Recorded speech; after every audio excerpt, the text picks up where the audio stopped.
Okay, everybody, welcome to the Fail Fast podcast. Today with us, we have a young entrepreneur from Edmonton. He is a podcaster himself. He is a Bachelor of Business Administration. He currently works in marketing in, like I said, Edmonton, Alberta. We have Matthew Ankerstein with us today. Matthew, how are you?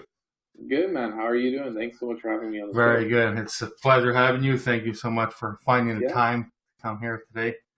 Yeah, I'm always glad to reach out and help anybody that's looking for any help in regards to talking about failure. So, very good. So, Matthew, today, of course, we're not here to talk about any successes. Sure.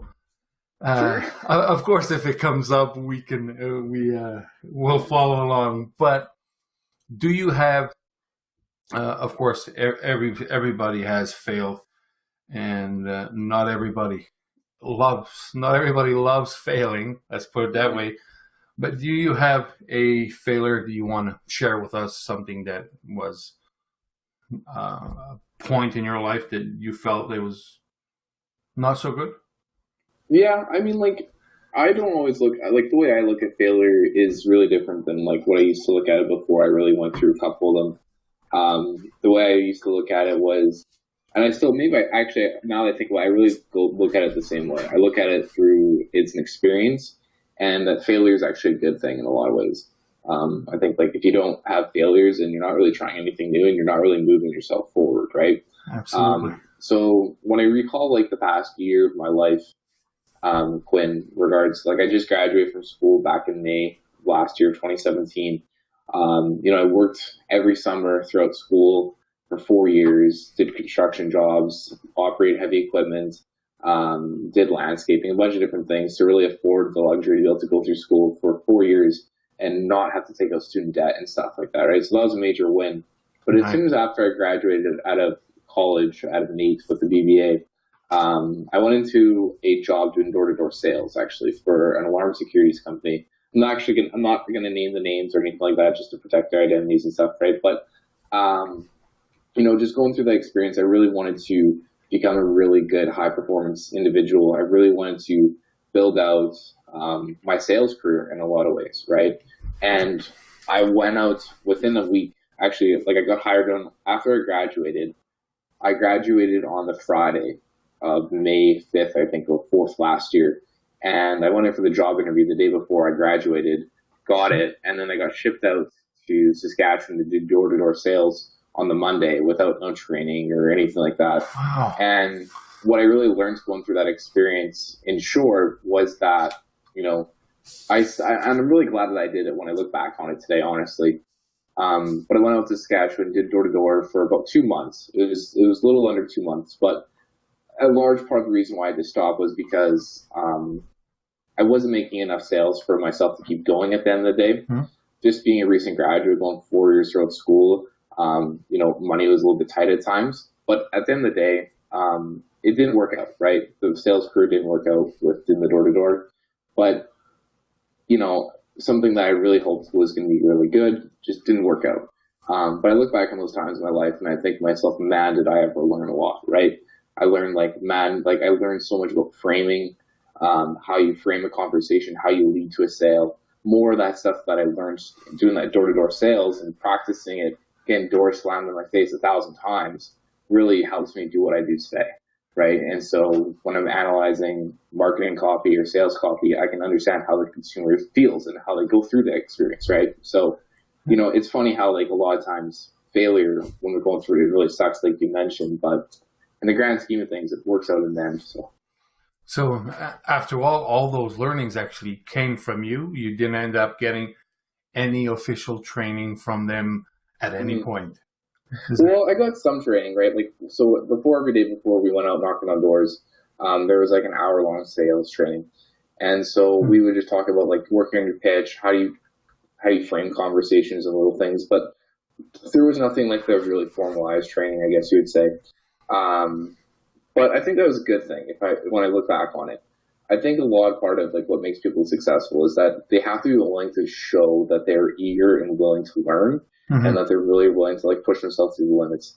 And like, I think like if I recall, like what I could have done differently was if I could have go back and if I would re-experience that, I would try to get like high performance sales individuals to like walk me through what I'm doing wrong. Like I would want them to come out, knock on doors with me. I Yeah. would want them to see what I'm doing, trying to like analyze everything and just trying to help me get through that process itself. I would try to be like a lot more like, I don't care if you have to meet me at 10 o'clock or 12 o'clock at night to make like help me improve my sales career. Obviously I didn't do that, but at the end of the day, like I still am glad I went through that experience as a whole. So Very nice, very nice. I actually followed not that I follow him, but I found a video, it was shared with me, of this door-to-door salesman in the States, and the young fella. And he's just so amazing that I watched that video over and over, and I found out after that there's people that actually took that video to university and they studied his sales behaviors. yeah. And I can't remember the name. I would like to I'll probably share it on the show notes here if I find it. But it's amazing, the learnings you can have with those professionals.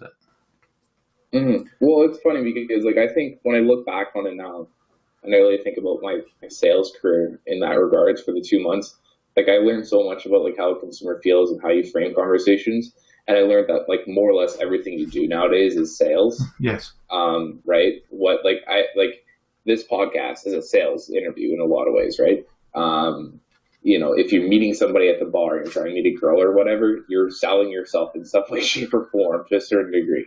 If you go for a job interview, you're selling yourself, you're selling your company, you're selling your product. So, you know, it's really interesting how they could take those studies and understand consumer behavior out of it. So absolutely, I agree 100%. I believe that, and it's funny how many people have no idea that every person that you talk to is always trying to sell something. It doesn't have to be a physical product, but there's always something being sold, and it's amazing sometimes take the time and actually try to notice ahead of time, what am I being sold right now? Have you ever tried that?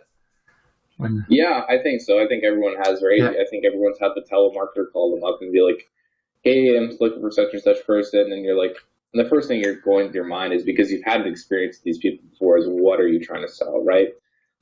So yeah, I think everyone's had that experience. Really good. So, Matthew, with that experience, did you end up suffering any monetary losses with that? I mean, like, I think yes and no, I guess you would say, right? I mean, I guess you could argue that there was a monetary loss in regards I could have had a job in construction and I could have made, you know, in 2 months, I guess I could have made a lot more money compared to what I did in my sales endeavor. But when I look back on that, I think myself, like, if I didn't go through that experience, I wouldn't probably understand sales behavior. I wouldn't understand like consumer psychology as well as I do today. So yes, I understand that like it was a tough pill to swallow, and I lost, quote unquote, lost in the moment, but I think I gained in the end, right? So exactly. If that makes sense. Oh yes, absolutely. Is it fair to say that without that failure, you probably would not be where you are today? It would have. Did it help you somehow? I think like yes and no. I think it's funny how those things work. I always wonder if it's like a coincidence or if there's an end all be all type deal, and this is like where like your destiny. A lot of people think. Yes. I think like I've always known like to a certain degree of like what I want to do, I guess you would say. And so I've always been like really like wanting to like learn about how I can really move that needle forward, I guess. So I think at the time, I think my needle was being actually moving forward by failing in a lot of ways, because I don't think I would have like such a great job and be working at such a great company today if it wasn't for that experience. I think I might be like trying to do something on my own now today if I didn't go through the experience, right? So because I'd have more leeway or runway, I guess. So I think like in the grand scheme of things, 100%, I think it was a good failure. I think that I wouldn't be where I am today without it. So very good. So talking about doing things on your own, I know that besides the job you have right now, you also run your podcast, you blog, you attend several meetup groups. Is that correct? Yeah, I actually run three of them right now, in Edmonton. They're all about internet marketing. I actually started going to meetups probably back in originally, like I think it was like 2015, and I started just going to basic WordPress meetups to turn it learning about like blogging and like Google Analytics and SEO and a bunch of different things. And then I started buying like internet marketing books while I was going through college and a bunch of different things. And so I actually was attending a meetup called Internet Marketing Help here in Edmonton that happened once a month by a guy named Ollie Solomon from Rapid Boost Marketing. He owns an agency here. And was looking to start getting into more like live events and like bigger events, hostings and stuff like that. And he was stepping down from the meetup group. He couldn't host it anymore because he just simply didn't have the time and he wanted to do different things, right? And so I kind of thought to myself, like, this would be like a really good opportunity for really kind of like, I have a general understanding of like how a lot of things work, but it'd be a good way to like really push myself forward, be willing to learn a lot more things through the process, and be willing to share what I know with people from, the person that's just getting started. Because I think everybody's an expert in something, is an expert in something, right? So yes, it's very funny that you mentioned that you manage three of the meetup groups because recently I've joined everything that was related to the internet and entrepreneurship. So guaranteed I am in all of those groups. That's awesome. And I started attending meetups last week. So I've been to two already. I met one of the meetup, another guy that owns or has a meetup group, Kelly. I met with him. He's also all-time online entrepreneur. He's an amazing guy. And it's just so fantastic. A world that where I was before up north, there was no chance to joining meetup groups because there was no meetup groups, right? So now down here in a bigger city, so many people that share these mutual interests, and it's fantastic. So I'll be seeing you often in these, because I'll go to every single one. Well, so I took over the meetup back in January, the Internet Marketing Help. I think it's called Business School Growth and Internet Millions Mastermind group. And I think it's like over 1,500 or 1,000 members in total that are part of these meetup groups. But I really struggled to like try finding space for like our monthly events. So what I decided to do is I put in an email to everybody asking them if they're willing to and I'll even send you the link and stuff like that, Quin, so if you're interested. But I sent out an email to everybody saying, hey, like, we're kind of struggling to find space and whatnot right now. A lot of restaurants are really booked up for the next couple of months, and we're trying to like find a place that we can host 40, 50 people all at once, and it's kind of hard to do that in the city of Edmonton. And so I put out this email. I said, hey, like, are you guys interested in like webinars? Would you guys be interested in just doing a webinar, and you can literally sit at your computer and have no pants on and still be at the meetup group, right? And just like now. Yeah, like, I'm not wearing pants. Like, no, I'm just joking.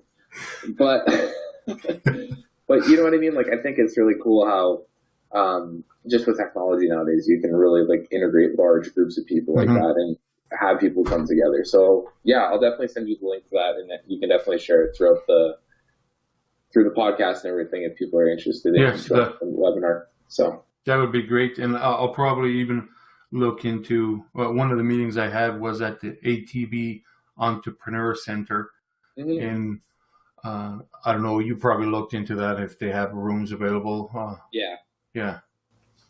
Cool. Yeah, we looked into it. There's just some issues going around with that. It was just really tough. It's really tough to get like, because they book up really fast there, and just the scheduling aspect of things was a little bit difficult. So we're still in talks with them and everything. So yeah. Very good. Okay, Matthew. A few more questions. Sure. So, for example, something that I ask everybody that comes to the show, and I know you love reading. Yeah. What is one book that has marked you the most? Something that has actually changed you? One book. Yeah. I would have to. Okay, so there's a book. Okay, so I have a monthly book club that I do with Be Influenced, my blog and podcast, and this is the book that I said I would buy people a copy if they actually guessed it. No one actually guessed it in the book club, but essentially, I actually attempted to guess that yeah, one. you attempted, but you were close. You were very close. I think you guessed it. Tim Ferriss's The 4 Hour Work Week. That's what I try. Yeah. Yeah. Close. A lot of people compare Tim Ferriss to this guy, but his name's MJ DeMarco from The Millionaire Fastlane. Have you heard of this book before? Yes. Yeah. Yeah. It's probably like by far and large, it's probably one of my favorite business books of all times. And what I love about it is it just really orchestrates kind of like a mindset that you need to really develop, I guess you'd say, in terms of like if you're building a business, if you have a side hustle or whatever. Yeah. It really just builds a really strong mindset in it. And it really just talks about the social conditioning, I guess you could say, in a lot of ways. So if people don't know what social conditioning is basically the idea that it's, or like I think Lishan from Mind Valley, he talks about, he calls them rules. But it's social conditioning is basically like what you've been told your whole life because it's just the way it is. Go to school, get a good job, right? Is just the way that you need to live your life to become successful. And so the Millionaire Fastlane really just breaks down a lot of these different myths that's out in society and what you've been told your entire life. And it just really breaks them down and talks about like why it's a bunch of BS and what you could do differently to move forward. And it's really just changed my mindset on things. So I definitely recommend anyone that hasn't read MJ DeMarco's book, The Millionaire Fastlane, definitely go do it. He's got a new one that just came out called Unscripted. I haven't purchased it yet. It's definitely on my upcoming reading list. So yeah.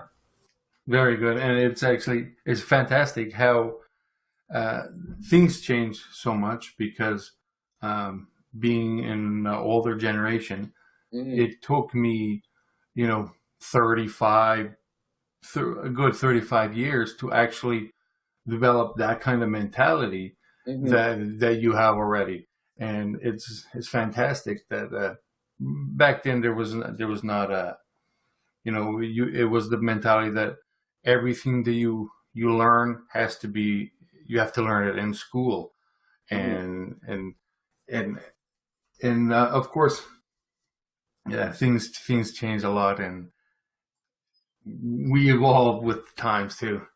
Yeah, I think and we can get into a whole big discussion about whether or not how school really prepares you for the real world, I guess you'd say. And there's a lot of good things, there's a lot of bad things at the end of the day, right? But exactly. Yeah, it's really interesting how if you really think about it, school systems were really designed for factories. They were really designed for just really trying to educate people to get into the factories, right? There hasn't been nothing really ever like, it's the whole reason why the school system wasn't created, because people were going out to work in factories and they were having children, and so they needed some place to take their children, and that's how the school system was created. So they created the school system so they would educate people on how to work in the factories. And times have obviously changed since then, but It's amazing that how the same basic premise is still around. So, but anyways, that's a whole different discussion. That's for sure. So Matthew, from your story, from something that if our listeners today learn just one thing, what would you want that one thing to be? The people that remember this. Yeah. So like, I'm a fairly young individual, right? Like I haven't had like a whole lot of quote unquote failures in my life because I'm such a young individual. But I think like when I think back to like the times it's happened, I think like everything happens for a reason. I truly believe that. Not in regards to like a destiny type of thing. I just think that like everyone's experiences are different, and everybody has to go through certain unique situations, whether it's family related, work related, try something on their own, fail, like whatever the case is. Everyone has to go through a different experience to kind of evolve into the person that they're going to become at the end of the day. Right. And so I think for myself that like, I'm always going to be the type of person that tries something new, try something for, months on end, quick, like test fast, learn quicker, and just see what sticks, I guess you'd say. So I'm always going to be the type of person that's always trying new things and trying to move my needle forward, I guess. So I would say, like, if there's something that I want people to really know is, it's okay to fail, and look at things in terms of it's a process and not the end of the world. And when you fail, like if you're going through some challenge, it means that you're growing, and you know that something big is coming in your life. So that's yeah. that's it right there. I interviewed a gentleman that failure is mandatory in his life. So he reassesses his situation every so often, and if he has not failed, he realized that he's not going outside his comfort zone, so he's not taking enough action. You actually mentioned how since the day we're born and we start to learn how to walk, and when the kid falls and stands up again, it's not considered failing, it's considered learning. Yeah. But as we grow up and we get into business, then everything is failing, while what we're doing is just learning, and it's just an experience. So, but isn't it weird how we frame that though? Like in a lot of ways, like why we think it. Like I don't know. This is something that I'm kind of obsessed about. Is like how we think things in our minds, right? Like and what we think about in our minds, and then the reality of things. Like you said, the kid that falls just says, "Oh, I'm learning how to walk." When we grow up, when we have more experiences, we say that's a failure, right? And I don't think that's the right way to look at things. I think it's a learning experience. Exactly. And at what point does it change? Because I don't remember in my life when I stopped saying, hey, I'm just learning to I'm failing. So is that something that we actually learn with society, that this is a failure? Yeah, I don't know. I think a lot of it's based on like I think like I'm a really big believer in like you're the average of the five most people you hang around with. Yes. Yeah. So I think if you hang around people that would view that as a learning experience and a process, I think you kind of adopt a better mindset on things, right? So I think it's really based on like your social circle, who socially influences you, what are like you doing to push your comfort zone, and like what your own internal beliefs and values are at the end of the day. So yeah. Spot on right there, Matthew. So if our listeners, if they want to get a hold of you, where can they find you? Yeah, great question. So if you're interested in following me through my journey, and if you're interested in starting podcasting, you can definitely reach me on Facebook. I have a group or a Facebook page. It's called @BeInfluence. So you can definitely get a hold of us on there, like and share it. I'll be sure to share out this interview once it comes live. So I'm really looking forward to that, Quin. You can reach me on Instagram at my last name. It's just @Ankerstein. The podcast and blog, you can go check it all out on beinfluenced.com. iTunes, Be Influenced everywhere, guys. So yeah, definitely go check it out there. And you can also email me if you just want to hit me up on email at beinfluenced@gmail.com, and I'll be answering anyone's questions, concerns. If you want to get started in podcasting right now, I actually have this resource guide that I just launched out about last week. It's called the Be Here Checklist, and something that I've really been interested about because it's something that I think I'm really going to start branding myself more and more of, is becoming like a podcasting expert.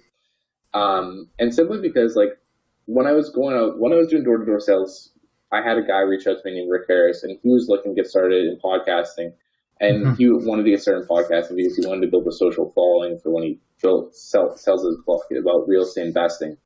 So I really helped him get started in his blogging and podcasting journey, and I coached him for free and everything like that. And anything that like I come across and I want to share with Rick, I always share with him. And if anything that he ever comes across, that he shares with me, right? So we've really built a really good relationship out of that. And I'm actually starting to help another person get started her podcasting journey. I won't preview it too much right now, but her name is Diana, and she's starting a podcast on weddings and like everything you need to know about your big day and wedding planning. So I've just noticed like more and more people are coming to me for how to get started in podcasting with software, recording, tips, tricks, everything in between. And I think that's something more and more I'm going to be starting building a brand around, I guess you'd say. So yeah, if you guys are interested in learning about podcasting, definitely hit me up. And I can even share a link with you, Quin, that you can share with your audience members, that they can go ahead and get a free copy of the Be Heard checklist, which is basically a checklist that walks you through step by step of everything you need to know about when you're going to start podcasting. What kind of recording equipment you need, what kind of software, do you need? Where are you going to submit it to? How are you going to get your show on iTunes? And a bunch of different things, and make it in a really short, easy to digestible manner. So very good. So now you heard it. You can get a checklist. I'll add it to the show notes.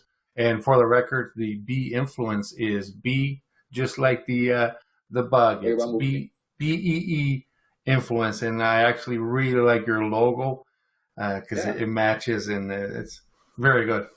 Yeah, thank you, man. I get a lot of people that reach out and they say, "Hey, man, I absolutely love your logo." We got a T-shirt. Or I'll just say this too: if you're interested in getting a T-shirt or something like that, we can definitely send you guys a T-shirt too. So nice.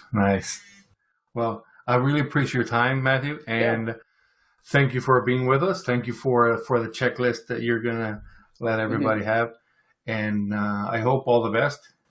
Yeah, thanks, buddy. Well, thank you so much for having me on the show and everything. And I'm really grateful for it. I had a lot of fun. So we should definitely do this again. Well, we will, and I'll see you around for sure. I'm going to go to all these meetups as well. Okay, buddy. Sounds good. Thank you. Buddy. You have a great day. Thanks. You too.